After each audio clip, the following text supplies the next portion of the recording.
Bonjour à tous et à toutes.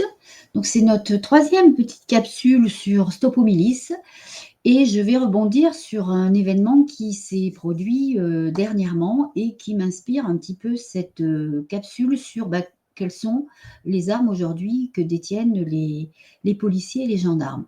Alors avant tout, je vais vous donner à nouveau la définition de la milice. C'est surtout pour les personnes qui n'auraient pas vu les capsules précédentes et de façon à vraiment vous comprendre dans quel état d'esprit ces capsules sont faites. Donc la milice, c'est une organisation paramilitaire constituant l'élément de base de certains partis totalitaires ou de certaines dictatures.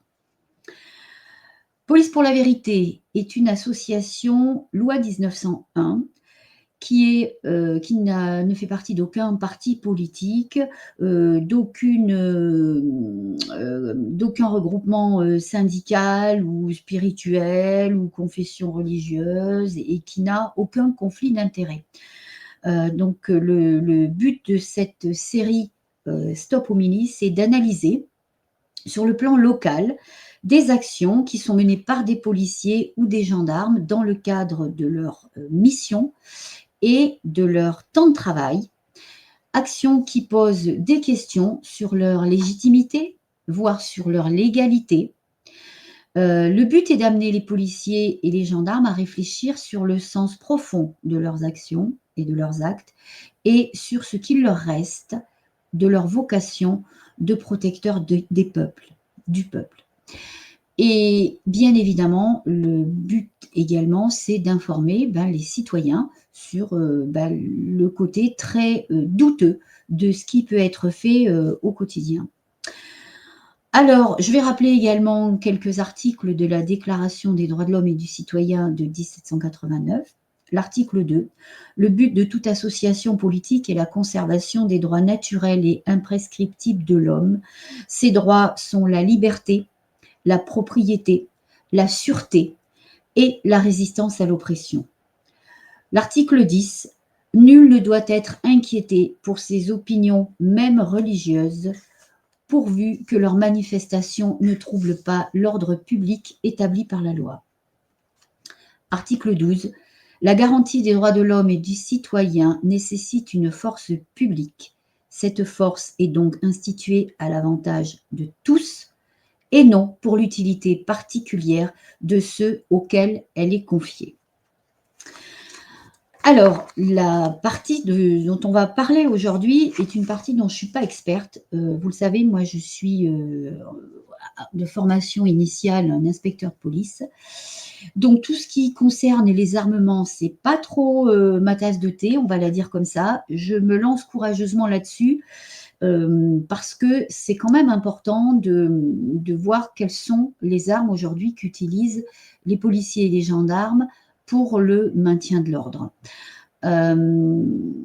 Donc je ne suis pas experte, je vous demanderai une certaine indulgence si je peux commettre des imperfections. Je pense que le sens général, je vais l'avoir. Je fais quand même des recherches pour pouvoir vous en parler.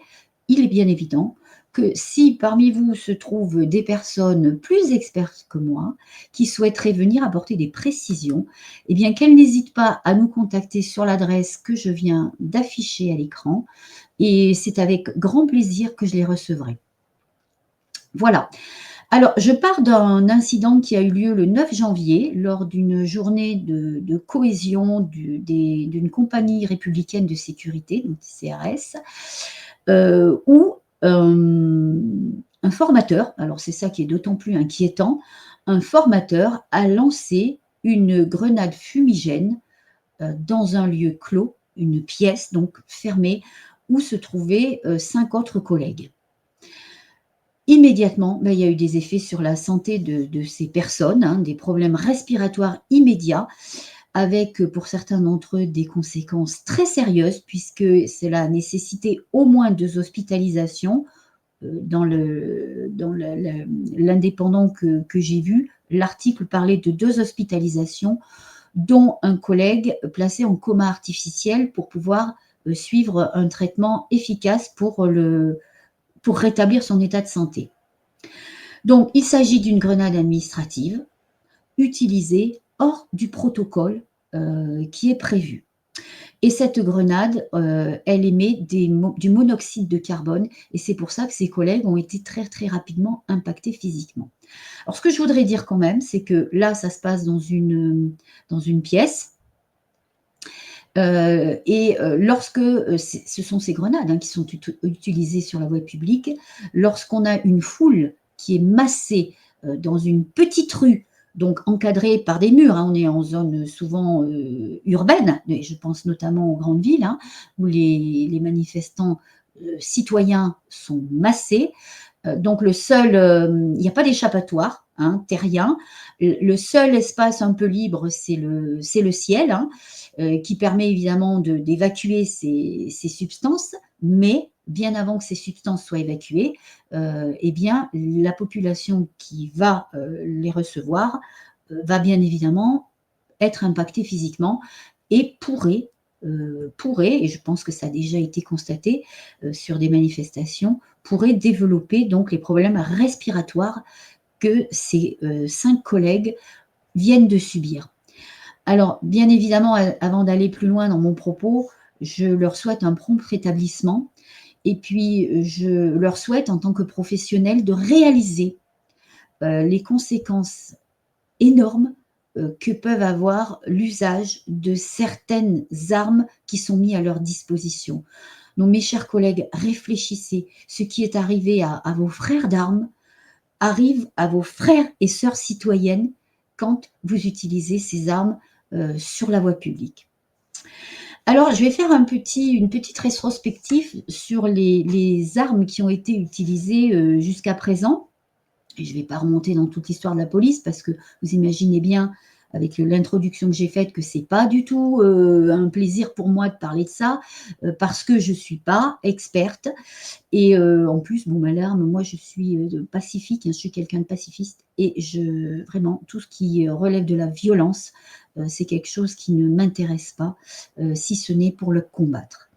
Donc, la grenade qui a fait le plus de commentaires et puis d'impact désastreux sur la population en manifestation, c'est la grenade GLI-F4, qui était une grenade assourdissante et avec un effet de souffle. Et elle contenait une charge explosive composée quand même de 26 grammes de TNT, plus 4 grammes d'exocire. Alors l'exocire, c'est un facilitateur, enfin moi c'est comme ça que j'interprète des recherches que j'ai faites là, c'est un facilitateur de pénétration du produit toxique par le nez, par la bouche, peut-être par les yeux aussi, en tout cas quand on a les yeux qui piquent, il a bien pénétré.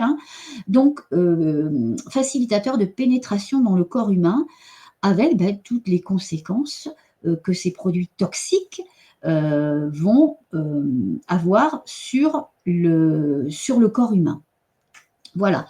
Donc c'est une grenade qui a été produite jusqu'en 2014 et qui a été utilisée par les forces de l'ordre à partir de 2011 en tout cas, et jusqu'à plus de 2020. La France, quand même, est le seul pays européen à utiliser sur son service d'ordre ce genre d'armes. Cette grenade est à l'origine de plusieurs cas de blessures et de mutilations, notamment évidemment en maintien de l'ordre sur des manifestations. Je rappelle que le droit de manifester est un droit fondamental. Donc, utiliser des armes de cette nature contre des citoyens qui usent simplement leur droit de manifester, d'exprimer leur désaccord, c'est un scandale. C'est un scandale. Alors, ces grenades sont classifiées en tant qu'armes de guerre dans le Code de la sécurité intérieure. Alors, qu'est-ce que c'est qu'une arme de guerre? Une arme de guerre, c'est une arme dont la détention et l'usage sont strictement réservés aux militaires en uniforme pour faire la guerre ou s'y préparer. Donc aux militaires. Donc déjà, je ne vois pas en quoi la police nationale est dotée de ce genre d'armement. Et donc c'est inscrit dans le Code de la sécurité civile, c'est très intéressant parce que ce code est en droit français, un code juridique créée en 2012. 2012, donc c'est très récent, pour regrouper l'ensemble des dispositions législatives et réglementaires concernant la sécurité intérieure. 2012. Donc on voit quand même que ça fait quelques années qu'on prépare une espèce d'arsenal législatif et puis matériel pour s'opposer à l'expression des citoyens. Alors, ces grenades, à quelles occasions est-ce qu'elles ont été utilisées? Par exemple, on en a 3000 qui ont été lancées sur la zone à défendre de Notre-Dame-des-Landes. On en a 339 qui ont été utilisées au cœur de Paris le 1er décembre 2018 lors de l'acte 3 du mouvement des Gilets jaunes. Et depuis octobre 2021, donc depuis octobre 2021, ces grenades, les GLI-F4, ne font plus partie des armes à feu susceptibles d'être utilisées sur le maintien de l'ordre en France. Alors, on a quand même quelques commentaires de l'IGGN, dont l'Inspection générale de la gendarmerie, et de l'IGPN, l'Inspection générale de la police nationale, qui en disaient, j'ouvre les guillemets, les dispositifs à effet de souffle produits par une substance explosive ou déflagrante sont susceptibles de mutiler ou de blesser mortellement un individu. Une circulaire de la gendarmerie nationale reconnaît également que des lésions possibles du tympan sont constatées. Voilà, donc c'est pas des petites armes, c'est pas des armes inoffensives, elles peuvent être mortelles et on l'a vu donc à plusieurs reprises. Alors, puisque ces grenades ne sont plus utilisées, qu'est-ce qu'on a? Alors, il y a un petit blanc, moi j'ai pas trouvé de source, qu'est-ce qui s'est passé entre 2021 et 2023? Je ne sais pas ce qu'on a utilisé, je ne l'ai pas trouvé en tout cas. Si quelqu'un de plus pointu que moi souhaite intervenir là-dessus, il n'y a pas de souci, il sera très bien accueilli. Je reviens maintenant à ma source. Alors la source précédente, c'était Wikipédia. Hein. Vous tapez le numéro de la grenade et voilà sur quoi vous tombez.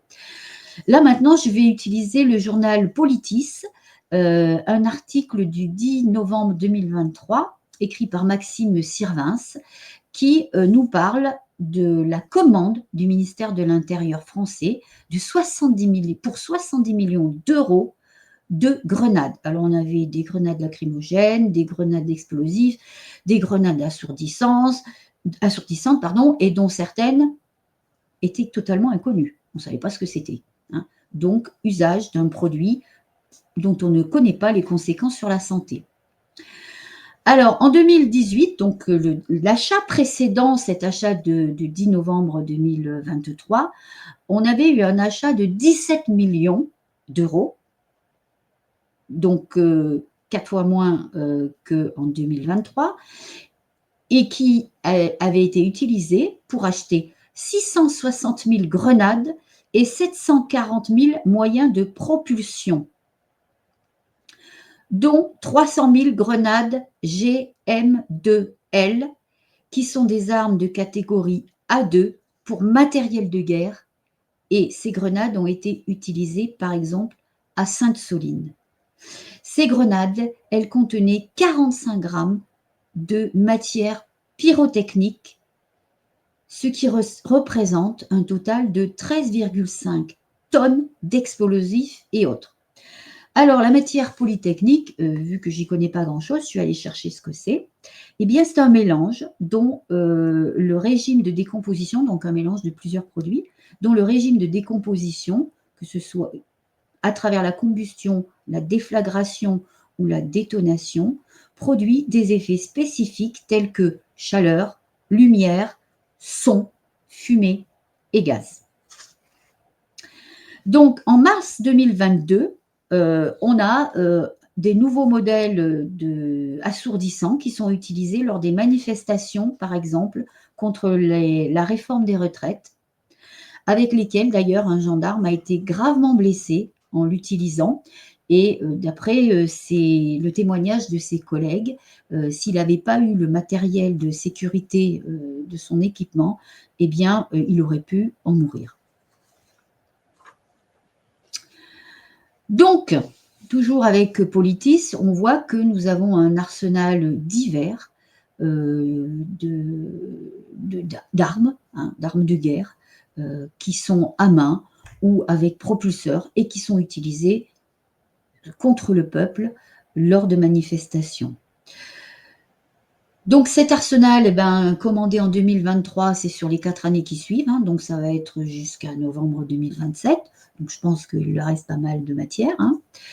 Et donc l'ONU s'en est inquiétée de l'immensité et de la qualité dangereuse de cet arsenal, puisque le 15 juin 2023, donc des experts de l'ONU exprimaient leur inquiétude sur les violences policières qui sont commises en France et avec un usage excessif de ces armes.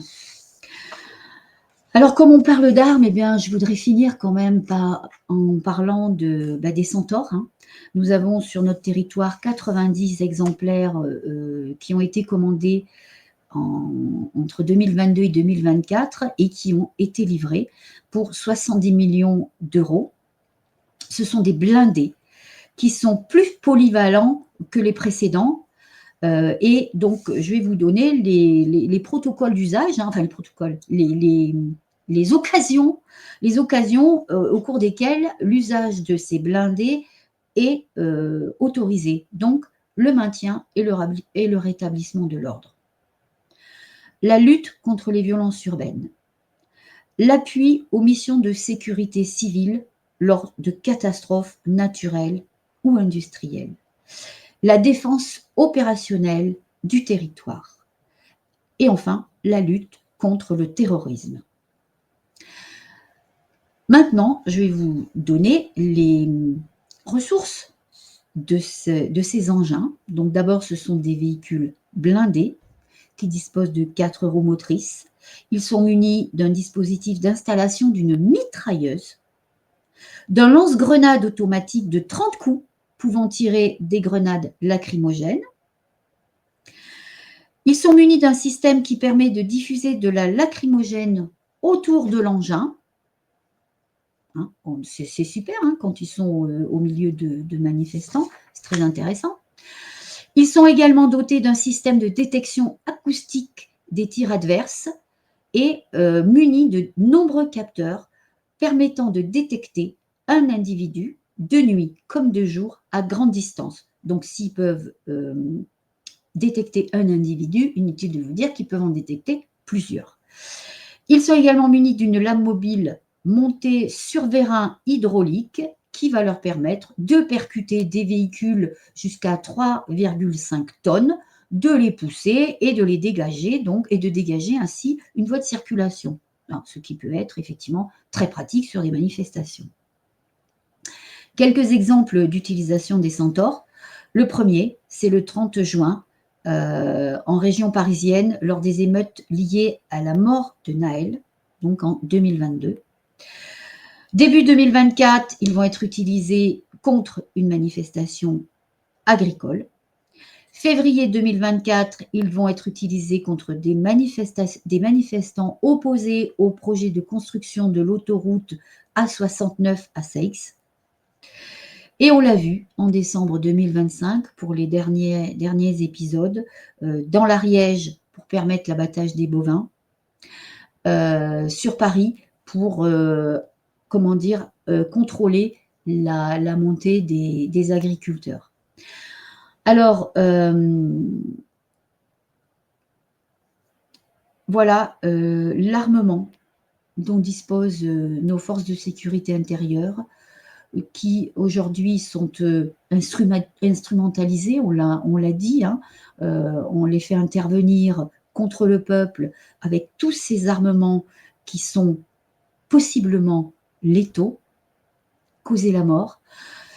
Et voilà, donc comme on les détourne, vraiment, on les détourne, on les manipule, ces milices aujourd'hui, nos institutions police et gendarmerie sont transformées en milices qui utilisent du matériel de guerre contre le peuple. Donc je m'excuse pour la longueur de cette capsule, mais je pense que c'était très, très intéressant de voir aussi les choses sur cette face-là et de faire un petit peu le point réel de ce dont disposent nos policiers ou nos gendarmes pour maintenir l'ordre public. Et aujourd'hui, ce qu'on peut déduire, c'est que l'ordre public, c'est surtout faire taire les citoyens et les citoyennes. Donc nous n'avons plus le droit d'exprimer notre désaccord, alors même qu'on est en train de détruire notre pays. Notre pays, on est en train d'assister à un patricide. On est en train de tuer notre patrie.